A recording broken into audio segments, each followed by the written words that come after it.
Sveika! Sievišķīgi atplaukt sarunu ciklā, jau 4. sarunā. Sarunu cikls veltīts dažādām dzīves jomām, kurā es aicinu dažādu jomu ekspertus, pārstāvjus dalīties ar to, kā atplaukt, kā gūt enerģiju, iedvesmu, prieku, kā to uzturēt. Un šodien mana sarunu biedre vai viešņa būs Liene Luīze Vidze, kas ir etiķetes un uzvedības kultūras eksperte, konsultante, trenere. Un man liekas, ļoti interesanti būs paskatīties uz to, kā tad ar etiķetes un uzvedības kultūras palīdzību var kaut ko darīt ar iedvesmu vai padarīt savu dzīvi vieglāku, krāšņāku. Un Liene arī strādā ar to, ka tieši caur etiķetes un uzvedības kultūras prizmu palīdz sievietēm kļūt pašpārliecinātākām, kas man liekas ļoti tāda interesanta lieta vai interesants savienojums, tāds manā izpratnē nedzirdēts, tā kā man pašai arī būs ļoti interesanti arī par to aprunāties. Tā, vienīgi man tagad ir jātiek līdz Lienei. Tā, meklēs. Vai pievienot, tā pareizāk sakot. Kamēr mēģinam to izdarīt, Liene, tā nevis Liene, bet gribēju teikt, ka šajā ciklā jau ir tātad šī 4. saruna. Pirmā saruna mums bija ar pētmammu, māmiņu dienas noskaņā, kā mamām būt resursā, būt enerģijā, kā parūpēties par sevi, tāda iedvesmojoša saruna. Tad mums ir bijusi saruna ar Edīti par uztura nozīmi mūsu ikdienā, un arī saruna ar Asju par to, kā kārtība mums palīdz apkārtējā vide, kā var palīdzēt, lai mēs varētu labāk justies, priecīgāk, enerģiskāk, un es paralēli mēģinu vēl atkal pievienot Lieni Luīzi. Tūlīt skatīsimies, kā mums izdosies. Redzu, ka izdevās. Labrīt! Sveika! Prieks tevi redzēt, dzirdēt. Man tieši tāpat. Esam savienojušās. Es mazu ievadiņu, kā teikt, ēteru aizpildot, jau mazliet ieskicēju, bet ļoti, ļoti maz. Kā parasti sarunu sāk ar to, kad jautāju, kā līdz tam nokļuvi tur, kur esi, bet man gribētos tavu sarunu ar tevi sākt, jo man liekas, ka tas vārds etiķete, uzvedības kultūra vēl tā kā mēs saprastu, vai ne? Bet etiķete, man liekas, sāku domāt, kas tad tas īsti ir, un tad es aicināšu tev no sākuma varbūt padalīties, kas tad ir etiķete un uzvedības kultūra, un tad arī izstāstīt, jo es zinu, ka man liekas, ka tev ir interesants stāsts, kā tu līdz tam pati nokļuvi, jo tu jau taču ne no bērna kājas. Nē, tieši tā, kad patiesība ir tāda, ka tiešām ne no bērnu kājas, bet tad, kad es sāku šķetināt atpakaļ, tad laikam, ka tomēr no bērnu kājas kaut kur.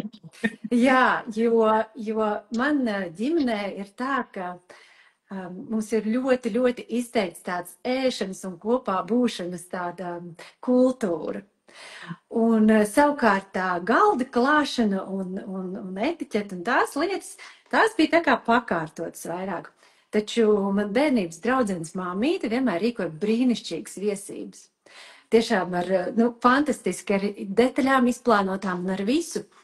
Un es pie sevis domāju, es arī tā gribētu. Kā es arī tā gribētu, tas ir fantastiski.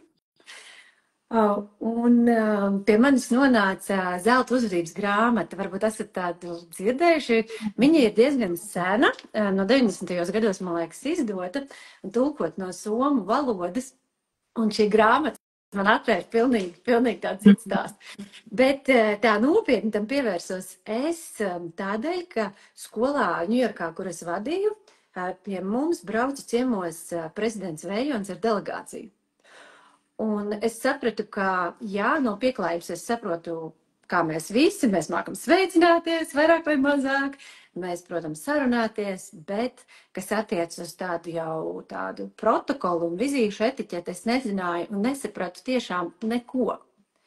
Un man draudzene tajā laikā teica, bet mums Latvijā ir brīnišķīgi speciālisti, un es tieši biju šeit, un es aizgāju uz vienu konsultāciju. Un es sapratu, ka tā ir absolūti svaiga pasaule, svaiga informācija priekš manis, kuru ir ļoti vērtīgi apgūt jebkuram cilvēkam, jebkuram profesionālim, jebkuram vecākam, jo tās zināšanas ir tās, ko mēs varam iedot saviem bērniem. Un es bieži vien savās prezentācijās arī rādu, īpaši pie bērniem, tādas divas bildītes, kur vienā ir 10-gadīgs bērns automašīnā piesprādzēts, kurš slikti uzvedās, bļauj uz vecākiem un tā tālāk, negatīvu tādu piemēru. Un otrā pusē ir Velsas prinču bērns, vecākais dēls, skaistā uzvalciņā un stāv. Un ar ko es ar to gribu pateikt, ka, protams, uzvedības mums ir dažādas, taču etiķeti var iemācīties un uztrenēt sevi. Un tās ir prasmes, kuras patiešām mēs trenējot un pilnveidojot varam sevi mainīt, ja vien tāda vēlme sevi iekšā ir. Es mazliet piebildīšu, tātad Liena vadīja, tu dzīvoji kādu brīdi Amerikā, vai ne? Jūs visi ģimeni dzīvojāt un Ņujorkā vadīja Ņujorkas latviešu skoliņu, vai ne? Jā, mēs dzīvojām 10, vairāk, gandrīz 12 gadus Amerikā un Ņujorkā 5 gadus man bija tas prieks un tas gods un laime vadīt Ņujorkas latviešu skolu, kas tiešām ir brīnišķīga vide. Arī tur daudz ko es iemācījos gan no vietējās latviešu sabiedrības, gan Amerikā kopumā, jo tā uzvedības kultūra ir ļoti lielā ietekmē no Eiropas, no Lielbritānijas, no Spānijas. No Francijas ir ļoti daudz šīs te ietekmes, un tas man palīdzēja augt un pilnveidoties, jā. Tu jau mazliet ieskicēji, tad kas ir etiķete, kad, viens ir galda kultūra, bet kas tad, es pieļauju, ka tas nav tikai par galda kultūru. Nē, tas tiešām nav tikai par galda kultūru, un bieži vien ir tāds stereotips, jā, bet es taču zinu, kā ēst ar dakšiņu un lazi, un mēs visi esam vairāk vai mazāk tiešām to apguvuši ģimenē, mēs daram to katru dienu, un tas liekas pats par sevi saprotams. Bet etiķete tādām vienkāršiem vārdiem runājot ir cieņas un izpratne par to, kā tad uzvesties noteiktā sabiedrībā, noteiktā vidē. No 10 cilvēkiem iespējams vienai lielai daļai būs jau iekšā tā izjūta, ja? Bet ir daudz cilvēku, kuriem šīs izjūtas nav. Un es pats esmu viens no tiem cilvēkiem, kuriem agrāk nebija absolūti nekāda, varbūt, takta izjūta, tādas, varbūt, pietātes, cieņas izjūta, ja? Tās ir tās lietas, tas būtībā ir noteikumu kopums, bet lielā mērā runājot, tās ir ētiskās vērtības, kuras mēs ievērojam, domājot par to, kā otrs cilvēks jūtas manā klātbūtnē, manu rīcību dēļ. Tad cieņa un ētiskās vērtības, jā, kas... Pamatā, jā, jo bieži vien cilvēki tiešām domā, ka etiķete ir kaut kas nevajadzīgs un lieks un vairāk domāts diplomātijai, vairāk domāts kādiem smalkiem saviesīgiem pasākumiem, taču tas absolūti tā nav. Etiķete ir ikdienas instruments, kur pielietojot mēs varam uzlabot gan savstarpējo komunikāciju ģimenē, gan savstarpējo komunikāciju ar līdzcilvēkiem, kolēģiem. Jā, tu mazliet pieskāries mītiem, bet tiem es gribētu vēl bišķiņ vēlāk mūsu sarunā. Bet, Kas tad mainījās, nu, tavā dzīvē? Es zinu, ka tev bija tāds sulīgs stāstīņš par to prezidenta apmeklējumu un bildes. Man liekas, ka tavā profilā var to apskatīties, vai ne? Kāda bija Liena pirms un kāda ir pēc. Bet, nu, varbūt tu vari tomēr pastāstīt arī, kas tad mainījās tevī, apkārtējos, tad, kad tu pievērsties tam un mācījies to, jo to es arī nu, teikšu tā, žargonā krūtās skolās mācīsies etiķeti. Jā, paldies tev. Mācīšanās ir viens mans tāds milzīgs hobijs un varbūt reizē arī tāds klupšanas akmens, jo man patīk visu izzināt, izzurt, izmeklēt, ja, izpētīt un kādreiz tas ir labi un kādreiz netik labi, ja. Bet kas mainījās? Pirmkārt, mainījās attieksme pašai pret sevi, mainījās manas sajūtas dzīvojot. Bērnībā es biju ļoti alerģisks bērns, un man bija izsituma uz rokām, es spēlēju klavierus, man bija milzīgs kauns par sevi, ko par mani padomās, kā es tagad izskatos, un dažādas šādas tiešām iekšējas diskusijas un bailes. Un ar etiķetes palīdzību es tiešām esmu pārvarējuši šīs bailes, jo arī skolā Ņujorkā sākot vadīt pasākums, es sapratu, cik ļoti man ir bail no publiskas uzstāšanās, no skatuves, no šādām te komunikācijām, tieši varbūt ar nepazīstamiem man cilvēkiem. Un tas ir palīdzējis pārvarēt šo, un es pati sevi pagājuši gadu pieķēru savā skolas izlaidumā. Es esmu absolvējusi Pumpuru vidusskolu, un arī mūsu prezidents ir absolvējis Pumpuru vidusskolu.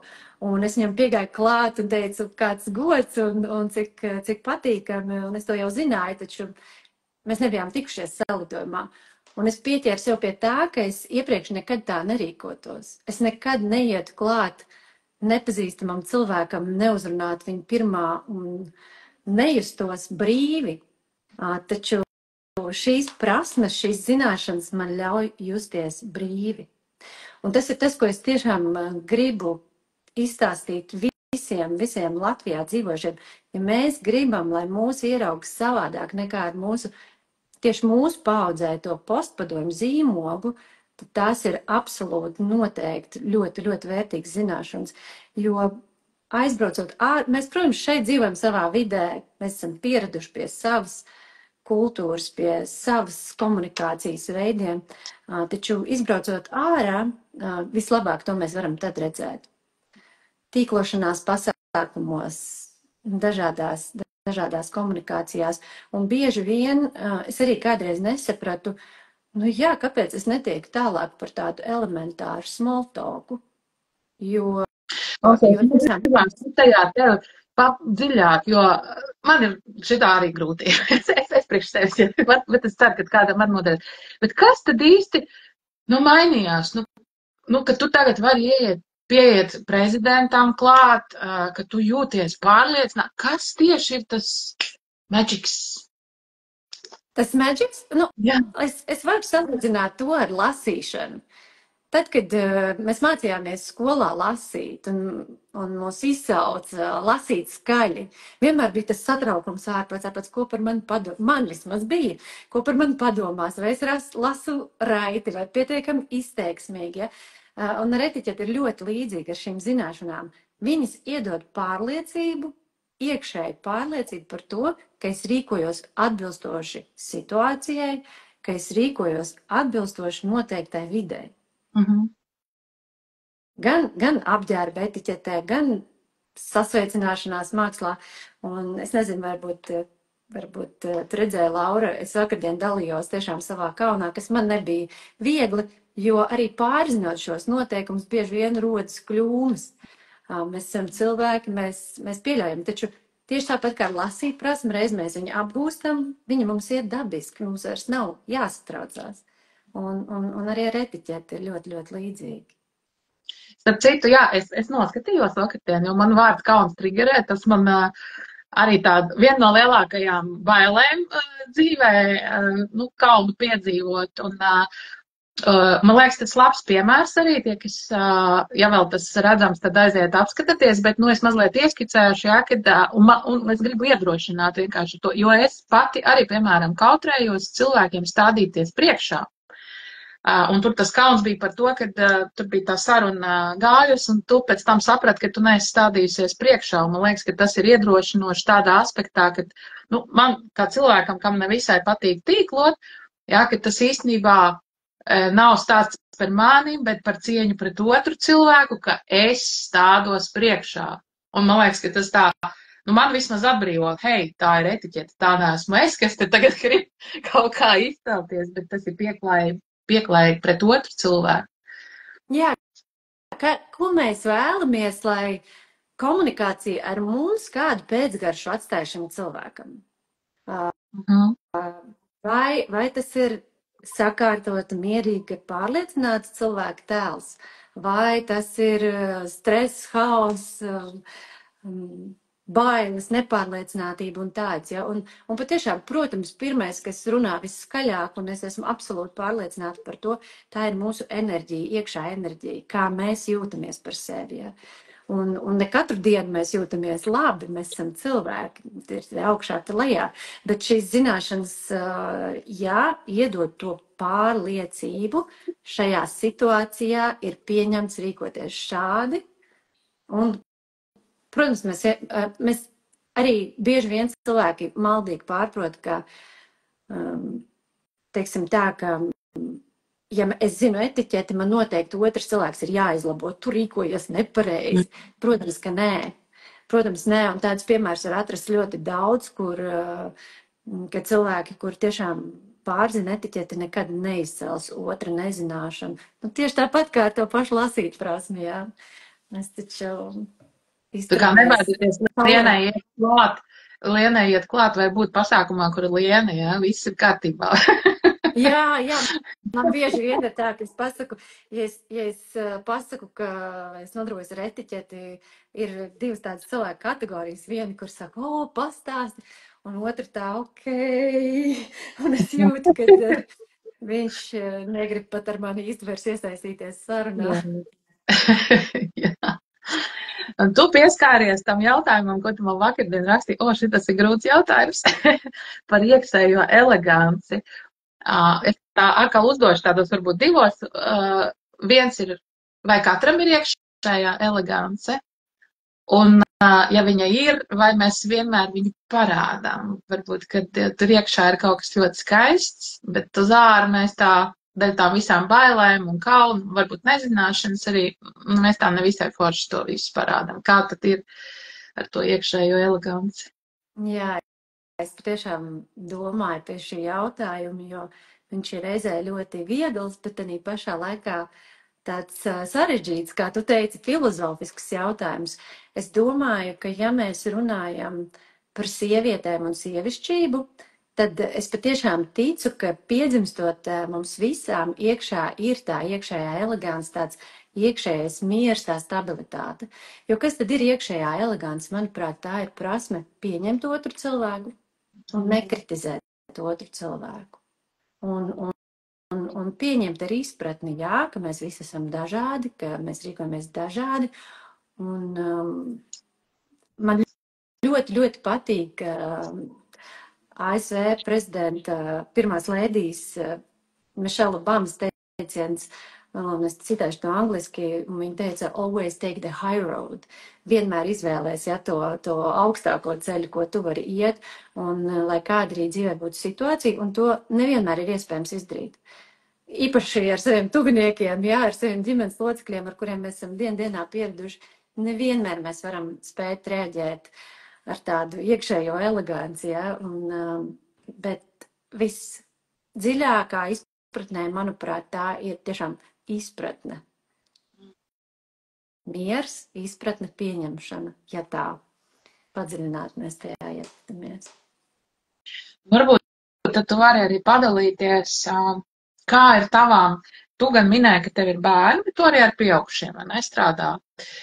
Bet kas tad, kā mainās varbūt tās sievietes, tev ir šis Tu saisti to kopā ar pašpārliecību, jā, man liekas, arī ļoti interesantā. Es nekad nebūtu iedomājusies, godu vārds, ja tu nebūtu pateikusi. Un tā kā, nu jā, bet kas mainās sievietes, nezinu, enerģijā, viņas izpausmē, kas mainās tad, kad viņas pie tevī apgūst, patrenējās? Padalies ar to. Pirmkārt, mainās tā uzmanība, tas fokus, kāda es esmu. Tāda ļoti, ļoti laba praksa, ko, man liekas, ikvienam no mums būtu vērts ievērot, ir tas, pavērot, kāds es esmu, kāda es esmu uzvedībā, komunikācijā, izskatā, savā runas veidā, savās kustībās, savos žestos, jo tas viss atstāja uz otru cilvēku iespaidu. Un te nav runa tikai par to, kādu iespaidu mēs vēlamies atstāt.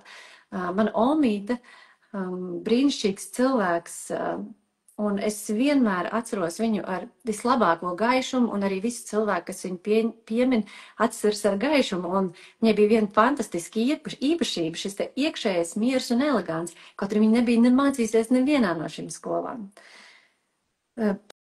Bet tā iekšējā sajūta, tas sazemējiens ir tas, ko es dodu savām klientēm un izpratne, jo, manuprāt, ir tā, ka bieži vien es saskaros ar to, ka jo mēs esam tālāk kaut kur savā karjerā vai savā dzīvē nonākuši, jo lielāks ir bailes būt nesaprastiem, jo lielāks ir bailes izgāzties, jo lielākas ir šīs iekšējās bailes.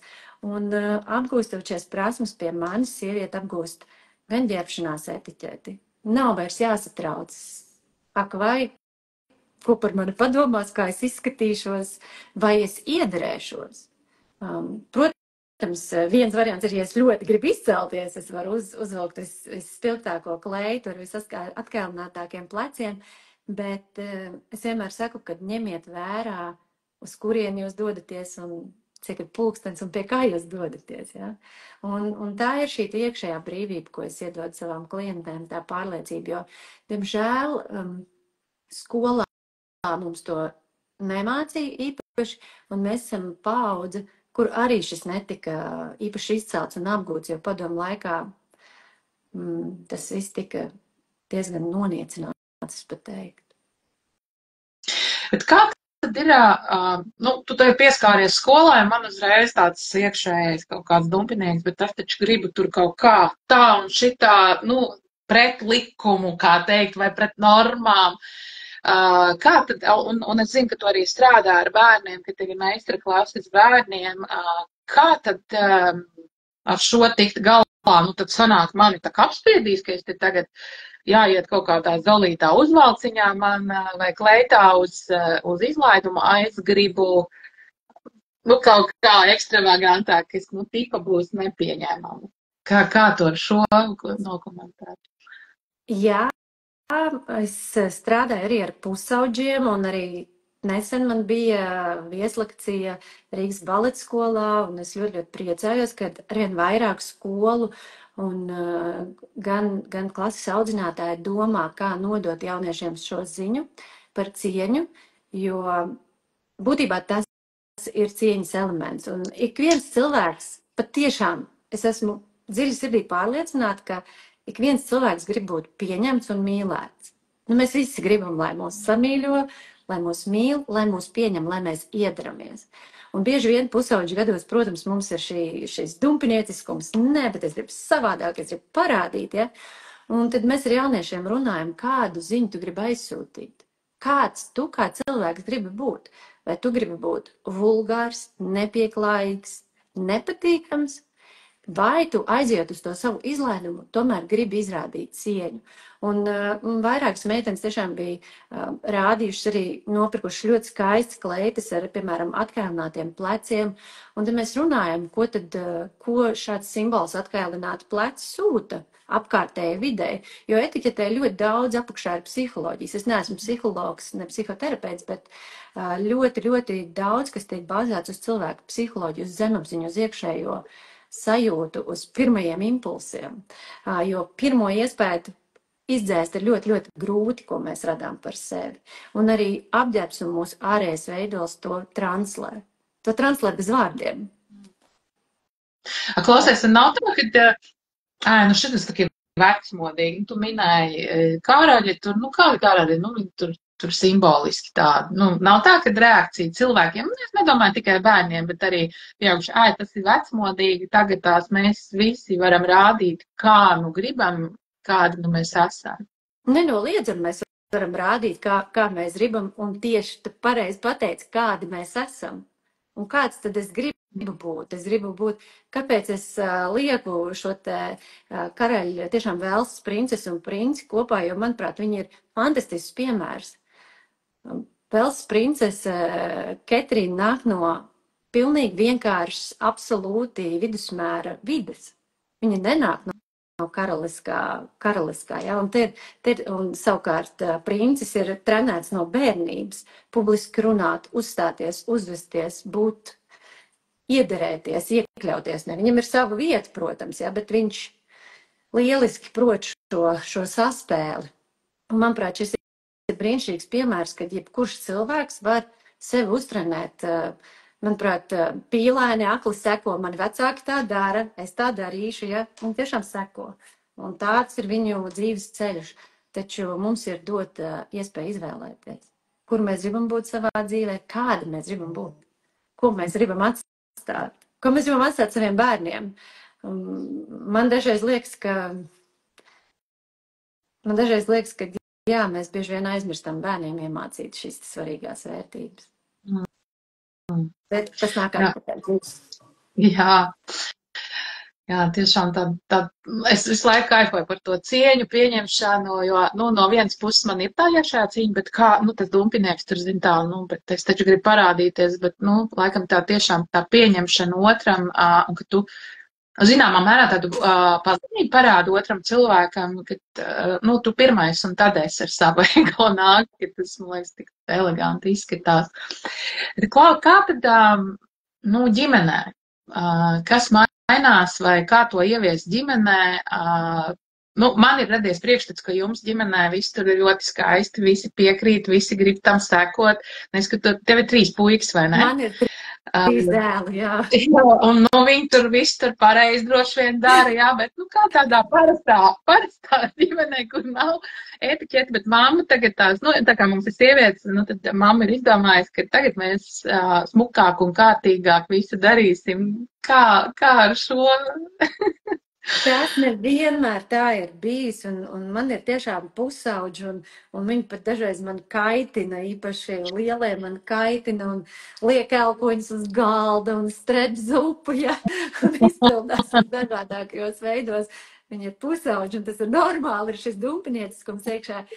Taču man ir ļoti, ļoti liels prieks, tad, kad bērniem atnāk draugi ciemos.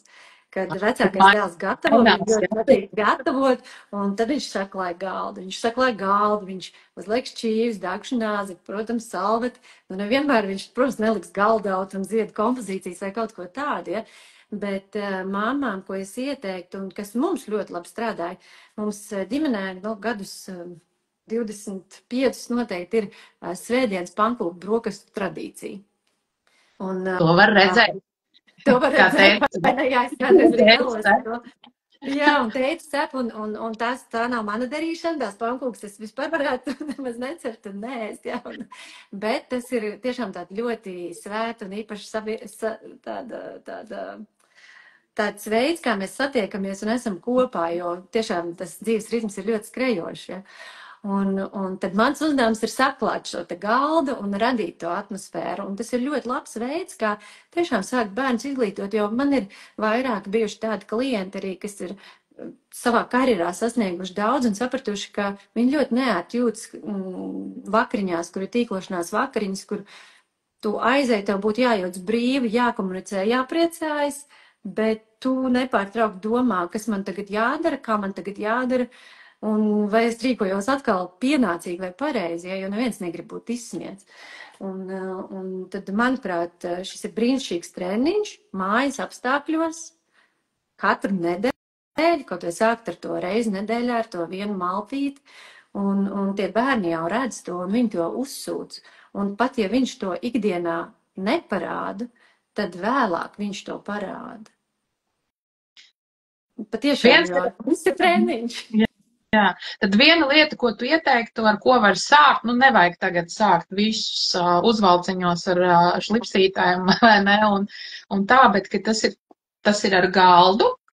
Es teiktu, ka jā, tā galda kultūra, manuprāt, ir tāda ļoti droša un tāda atvērta vide.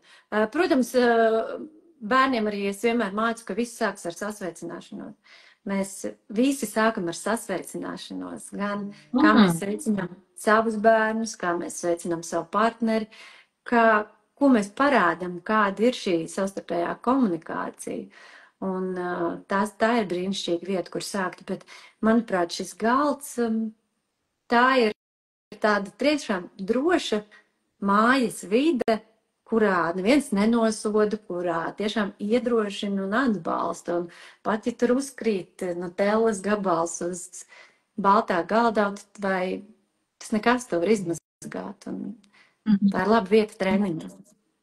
Tad sāc sveicināšanās un pie galda, jā, vai, vienkārši sākt ar galdu uzklāt un tad jau tālāk. Vai ir vēl kādi, varbūt tādi mazie knifiņi, ar ko var sākt vai kā veidot šo, labas uzvedības un cieņpilnas attieksmes kultūru, attiecības patiesībā, mājās, kolektīvā? Mājās, jā, ir tāds viens ļoti labs treniņš pašam priekš sevis. Un es arī pie tā atgriežos, un šogad atgriezos, jo man bija ieraksts, kad es pati biju savā retrītā, izgāju savu maratonu, jo mums ir jāiejūtas, ko mēs esam radījuši, vai ne, un ko mēs esam sapratuši, kādi mēs vēlamies būt. Un es arī pie sevis biju novērojusi, ka ikdienas steigā es vairs neizskatos tā, kā es gribētu, varbūt netik sakopti, netik pašai patīkam. Un tad viena lieta, tāda knifa, ko es gribu padalīties mamām un sievietēm, ir tas, ka tad, kad jums ir laiks, uzņemiet pulksteni, cik jums aizņem katra lieta sataisīties. Sataisīt matus. Gribam likt make-up, uzliekam to make-up. Vai nu mēs ejam pie manikīra, vai paši taisam manikīru, tas nav būtiski. Kā mēs gribam izskatīties un cik tas mums aizņem laiku. Un tad, kad mēs izskatāmies labi, tad mēs arī jūtamies daudz labāk par sevi. Un neatkarīgi, vai tas ir laiks, ko mēs veltam sevis sakārtošanai vai meditācijai, lai iegūtu mieru, vai sporta zālē, vai lai kāda būtu šī nodarbe, kad uzņemt laiku un ierēķināt tam laiku. Un es bieži vien saku, jā, ir jāatbrīvojas no negribēju, nepaspēju, nokavēju, nezināju, no visiem šiem te nefaktoriem, kurus mēs bieži vien paši sev uzliekam. Vairāk jāsaka jā. Vairāk jāsaka jā, un kā tad es gribu, kā es pats vēlos. Tā ir brīvība. Un arī tu, ko tu minēji, to laiku paņemt, kad uzskaitīt, īstenībā paigi labā ideja. Tāpēc, kad, man liekas, ka mums tas priekšstats ir, ka tas būs ilgi. Jā, protams, ir kaut kādas lietas, kas paņem ilgāku laiku, bet ir to pašu saiju notīrīt, uzlikt vai masku vai krēmu, kas aktuāls tajā brīdī.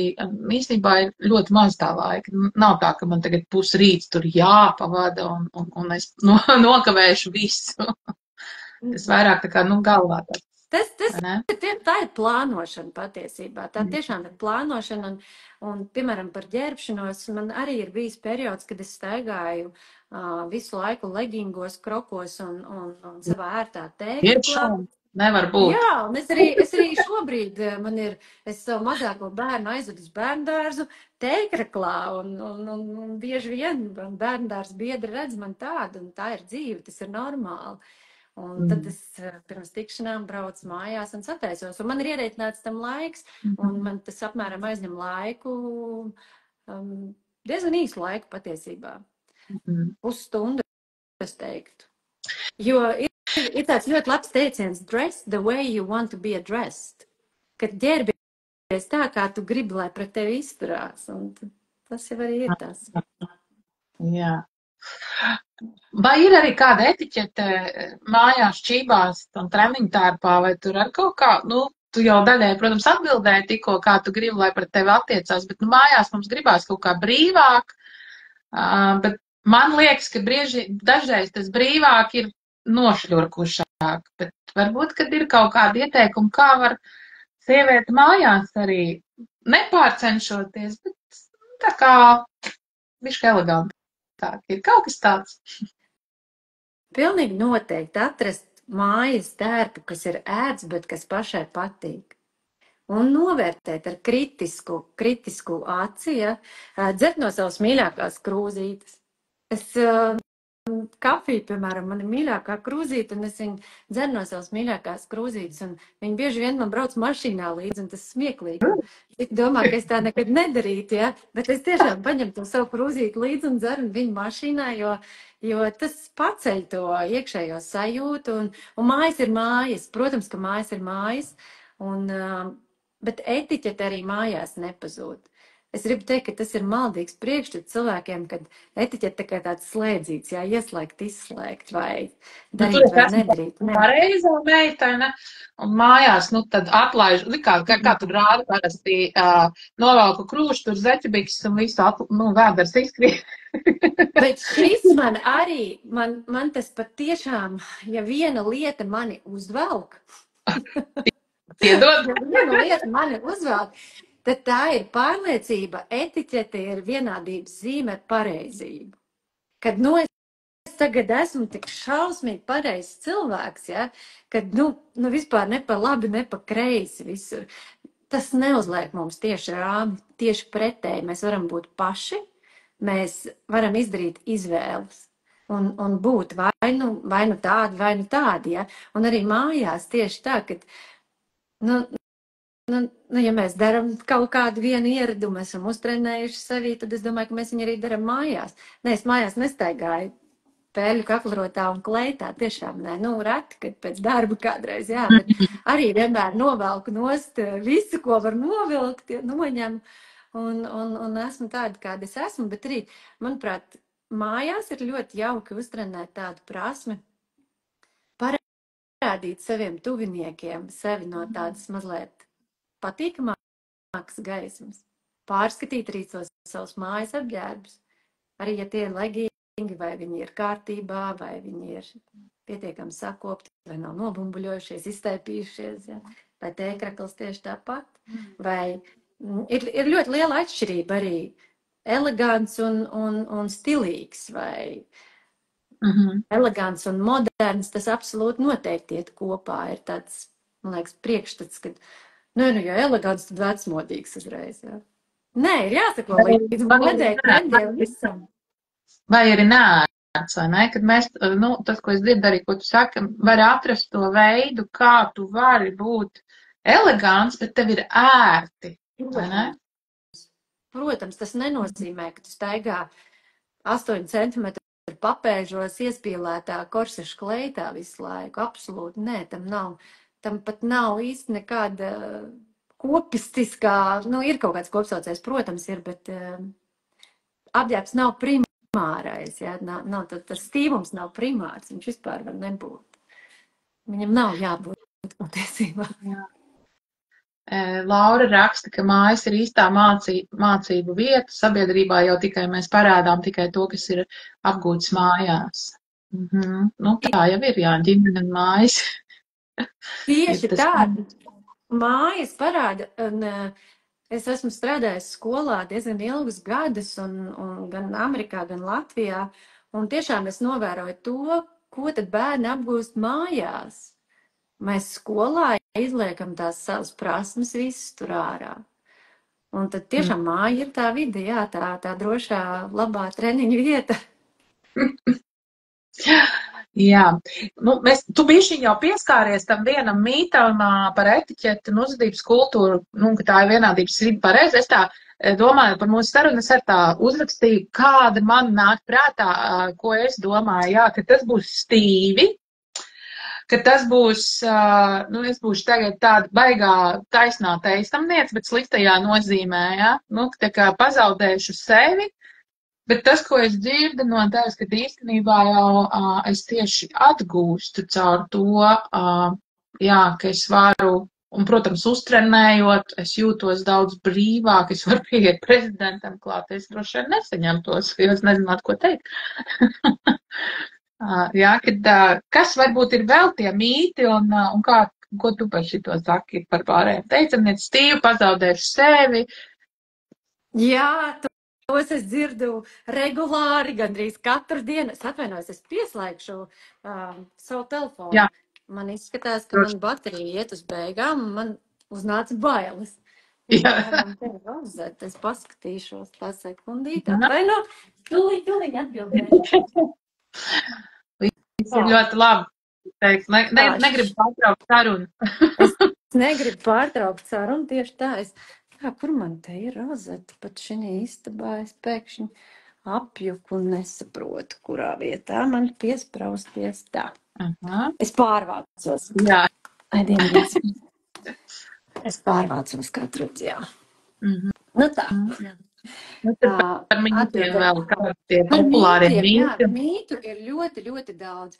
Galvenais mīts ir šis stīvums. Tas ir absolūti pilnīgi galvenais mīts, kas ir jākliedē. Nē, tā ir brīvība. Tā patiesi ir brīvība. Un kādu vēl mītu? Slādētājs izsita mazliet no domas. Man tas viens, kas nāca prātā, es nebūšu ka es tagad tēlošu, to pareizo meiteni, vai kā ir jādara, bet, tā kā jā. Ir, tā kā pašā bāzē ir tāda viena lieta, ka mēs neko netēlojam, mēs ar etiķeti neko netēlojam, mēs tāpat kā lasīšana, mēs apgūstam prasmes, un mēs viņus pielietojam dzīvē, vai nepielietojam dzīvē, kā ar jebkuru prasmi apgūšanu. Vai nu mums tā ir, vai nu mums tā nav. Piemēram, kā tu vari pazaudēt sevi, apgūstot, kā patīkamā un pieklājīgā veidā ar sevi iepazīstināt? Kā cilvēks var pazaudēt sevi ar to? Kā cilvēks pazaudē sevi, apgūstot galdu kultūru? Ka viņš brīvi prot uzlikt audam salvetu bez kaut kāda pompa vai izrādīšanās vai bailēm, ka viņš brīvi prot satvert rīkus, viņš zina, kā jebkuru ēdienu ēst, viņš prot turēt glāzi rokās. Bieži vien es redzu, pilns Instagrams ir, kur dāmas tur glāzes pie kātiņiem, glāzes ar kājiņu pie kupola. Tas jau viens sasilt dzērienu, vai jebkurš vīnzins pateiks, vai šampāniešu zins, ja?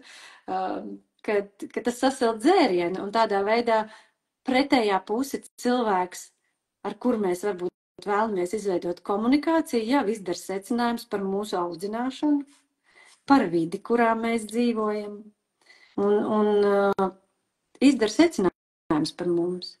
Un tad izlem, jo būtībā ir tā, ka ar etiķeti, tā, kas man te notiek ar to? Vai mani labi var redzēt? Es nezinu, man jā. Redz. Šūpojās, bet redz. Jā, tagad izlabojot. Respektīvi, atkal aizmirst, ko es tev sāku stāstīt. Bet patiešām... Ko domā otrs cilvēks par to? Domā otrs cilvēks, ko tad, mēs taču automātiski jūtam, vai mums tas cilvēks ir draugs vai drauds. Varbūt šis cilvēks ir veiksmīgāks par mani, gudrāks par mani, skaistāks par mani. Varbūt manam partnerim viņš iepatīkās labāk. Ja? Jo mums visu laiku galvā satiekot jaunus cilvēkus, psiholoģiski notiek šis dialogs. Tā kā pelē ar kaķi, ja, kad pelīti ierauga kaķi, viņa nedomā, vai smuks kaķīts, nav smuks kaķīts, prot uzvesties kaķīts, neprot uzvesties kaķīts, viņa bēg vienkārši prom. Un ar cilvēkiem ir tieši tāpat, ka cilvēki novērtē otru cilvēku, vai viņš pārzina šos noteikumus vai nepārzina. Vienīgais labums, ka tie, kas zina uzvedības kultūru, viņi tiešām neko neteiks. Viņi neteiks, nē. Bet secinājums izdarīs. Jā. Mēs pieskārāmies, ka tu ar bērniem darbojies un ar pieaugušajiem un strādā gan individuāli, gan tev ir šobrīd arī mazliet vēlāk varēs pastāstīt, ka tev ir izaicinājums vai pastāstīs par to. Bet vai tu ej arī organizācijās un organizācijās kaut ko stāst un pasniedz, ko tu tur dari? Es eju organizācijās, jā, un organizācijās vairāk tiek runāts par biznesa etiķeti, par to, kā organizēt sanāksmes, kā cieņpilni komunicēt caur e-pastiem, kā arī apģērba etiķetē mēs tur pieskaramies šajās lekcijās, es teiktu, vai nodarbībās. Kā prezentēt sevi klientam, kā uzvesties ar klientu, jo pārsvarā tas ir ļoti aktuāli uzņēmumiem, kuri strādā ar cilvēkiem, kas ir ne no Latvijas, un kāda katrā vietā ir šī te kultūra un kultūras iezīme, kā vajadzētu uzvesties, jo tas tiešām atšķirās no vietas. Un kā tu vispār, cik kāds tev iespējas ir, kāda mēs Latvijā pārzinām to etiķeti, vai mums tā grūti vēl iet? Tas padomju mantojums. Ir jomas, kur mums iet labi. Ļoti daudz klupšanas akmeņu sievietēm ir tieši apģērba etiķete. Tieši sievietēm, jā? Ļoti daudz. Vīriešiem, protams, arī, bet vīriešiem ir vienkāršāk. Viņiem ir krekls, bikses uzvalks, ja? Gluži šortos un tevās viņi neiet uz sapulci. Ir arī startupi, kur tas ir pieņemam, un te arī ir jāsaprot tā vide, ka mums, piemēram, būs korporatīvā vide, kur, piemēram, būs kāda sadarbība ar startupu, un tad, kur mēs pa vidam satiekamies, ja? Jo arī ģērbšanās kultūra gan vienā, gan otrā atšķirās, un abas neviena nav labāka vai sliktāka par otru, ja? Tā atkal ir savstarpējā komunikācija. Un tiešām sievietēm, ar ko ir vislielākie klupšanas akmeņi, ar ko arī es konsultēju, un tā tiešām ir šī īpaši vasarās neizpratne par apģērba etiķeti, kur ir pieļaujama birojā. Un bieži vien es redzu siksniņu kurpes, lencīšu kleitas. Lencīšu kleitas pat profilu bildēs, ja? Ka tas uzreiz nerada profesionālu iespēju. Teiksim tā, ja vien tas nav, es nezinu, ja, piemēram, man ļoti patīk tiešām, kad es paskatos, nezinu, kā ģērbjas arhitekti, kā ģērbjas dizaineri bieži vien, viņiem ir savs izkopts stils, jā, bet viņš nekad nav vulgārs. Viņš pārsvarā ir ļoti ieturēts, ļoti tāds... Kā var zināt, ka jau ir vulgārs? Tev ir kāds, mazais padoms, kā jau nočekot vai tā lakmus papīrīts?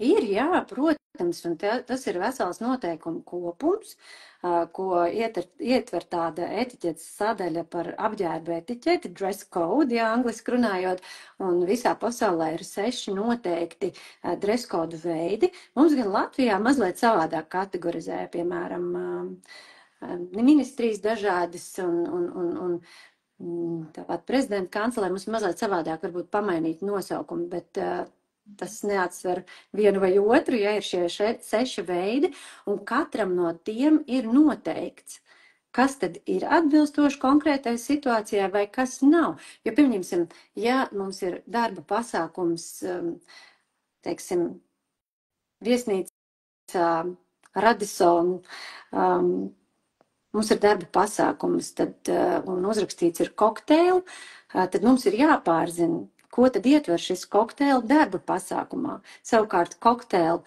kāzās pludmalē būs kaut kas pilnīgi cits. Un te, ja mēs tiešām nezinām šos noteikumus, tur mēs klūpam. Jo mēs izlasam internetā, kokteili. Tur, piemēram, varbūt tas. Bet ja mēs nezinām šīs te detaļas, tad mēs paši sev iezāģējam kājā. Tad pastāstī, kur tev var atrast? Vai tas šobrīd, kas tev iet, vai tā ir meistarklāse, es par to izstāsti, jā, tur es tikai par pašvērtējumu, man tas vārds notriggerēja. Pastāstīt sīkāk, un varbūt, ka tev ir vēl kāds piedāvājums. Jā, Laura, man tiešām šobrīd ir meistarklase, kuru es sākotnēji veidoju kā 5 dienu apmācību, taču procesa laikā es sapratu, ka 5 dienas ir par maz šim apjomam, lai iemācītos. Ka arī tagad man ir vairāki, vēl joprojām ir palikusi šie 6 dalībnieki, kuri iziet, kuriem tiešām, jo tas prasa laiku, mums ir saspringts grafiks, mēs bieži vien ceļojam, bieži vien nav mums laika izpildīt tos mājasdarbus, jo tiešām mājasdarbu pildīšana un ieviešana praksē ir puse no zināšanu apguves. Šī gadījumā, etiķetes gadījumā tā ir. Un pārliecības maratons, kā es to nosaucu, ir būtībā 5 galveno svarīgāko etiķetes tēmu apguve īsā laikā. Katra lekcija nav garāka par 30 minūtēm. 20-30 minūtes es esmu ielikusi to informāciju ļoti koncentrētā veidā. Un, jā, izejot šo, rodas izpratne par iepazīšanās, sasveicināšanās mākslu, pirmo iespaidu, galda kultūru, elegantiem žestiem un kustībām, jo mums bieži vien ir dažādi parazīti žesti, parazīti vārdi, kurus mēs lietojam, kas arī to mūsu tēlu varbūt nedaudz pazemina, ja? Nekā paaugstina. Un tad tās ir tās tēmas. Es jau šodien vairāk parazītu vārdus sev pilnīgi dzirdu. Zin, tā sajūta, kad runāju ar tevi, un man liekas, ka viņi pilnīgi prasās speciāli ārā vairāk nekā pārās. Tā bieži vien ir, un man arī kādreiz ir tā, un es domāju, no kurienes tas nāk? Kāpēc es tā teicu? Kāpēc? Ja, un tā, atkal tā pašanalīze, tāda pašrefleksija bieži vien ir tāds ļoti labs rīks, jo parazīti vārdi mums ir pilnīgi visiem, īpaši anglicismi un dažādi citi iespraudumi. Tā tas ir, bet arī valodu mēs varam izkopt un pie viņas piestrādāt. Tieši tāpat arī ar žestiem ir, kad bieži vien apģērba piekārtošana, matu sejas aiztikšana, tie vien ir žesti, kas parāda mūsu nepārliecinātību un nedrošību. Un tad kā viņus izslēdzot, mēs varam sevi izmainīt. Tātad tev šobrīd ir šis pārliecības maratons, tevi var aicināt un tev ir meistarklases bērniem, pieaugušiem, to arī individuāli, tev droši vien var rakstīt Instagramā vai vēl kur tevi var meklēt? Jā, šobrīd noteikti man rakstīt Instagramā, un manā mājaslapā šobrīd ir pārmaiņu process, un tur tikai un vienīgi var atrast pārliecības maratonu, bet pilnīgi noteikti var rakstīt man individuāli uz e-pastu vai Instagramā. Tas viss ir publiski pieejams. Es priecājos, ja man uzrunā gan organizācijas, gan skolas arī, un arī konsultēju individuāli, jo bieži vien ir tā, ka etiķete tiešām ir ļoti delikāta tēma, un nevienmēr cilvēki vēlas būt redzami un parādīt to, ka viņi šo apgūst. Es noteikti silti iesaku ieskatīties Lienas profilā Instagram, jo tur ir jau tādi mazie triki. Es katru reizi skatos, kas būs, un es tiešām jāatzīst, piemēram, es šodien redzēju to ar citronu spiešanu. Jā, tako. Es nezināju, ka tā, es nevienu neesmu apšlikstījusi savā dzīvē, man tā paveicies, bet ka rociņi jāpieliek priekšā, kā kārtupeļus ēst kopējā mērcīt, arī ar tādām ikdienišķām lietām, ka tas nav tikai, kā teikt, pa augstiem plauktiem. Jā, tas ir par ikdienišķām lietām, kas tiešām padara tādu elegantāku mūsu sievišķību un jā, to, ko es jau to arī minēju, ka šī cieņpilna attieksme pret otru un pieņemšana arī pret otru, kas, man liekas, tik sirsnīgi tas ir, ka mēs varam kļūt arī labāka sabiedrība, viens pret otru šādā veidā komunicējot. Vai tev varbūt būtu kaut kāds vēl novēlējums vai iedrošinājums noslēdzot mūsu sarunu klausītājiem? Jā, Laura, paldies. Pirmkārt, sirsnīgs paldies, kad uzaicināji, ka uzrunāji. Un tiešām novadīt brīnišķīgu šo sarunu, jo daži jautājumi man likās, nu tā, man tiešām ir jāpadomā mazliet par to. Un jebkuru cilvēku, kurš mūs noskatīsies, es vēlos iedrošināt pirmkārt būt sev pašam un censties un pilnveidot sevi uz sevis labāku versiju. Jo patiešām, kā tu minēji, etiķetes mērķis ir veiksmīgāks, pozitīvāks, priecīgāks sabiedrības radīšana. Brīnišķīgi ar tādu novēlējumu arī, un mums Gota Gabriela raksta, paldies jums, Laura un Liena, ka pacēlāt šo svarīgo tēmu. Es ceru, ka tā ir kopumā tēma. Jā, un jā, tā kā liels paldies, meklējiet Lieni, droši uzrunājiet.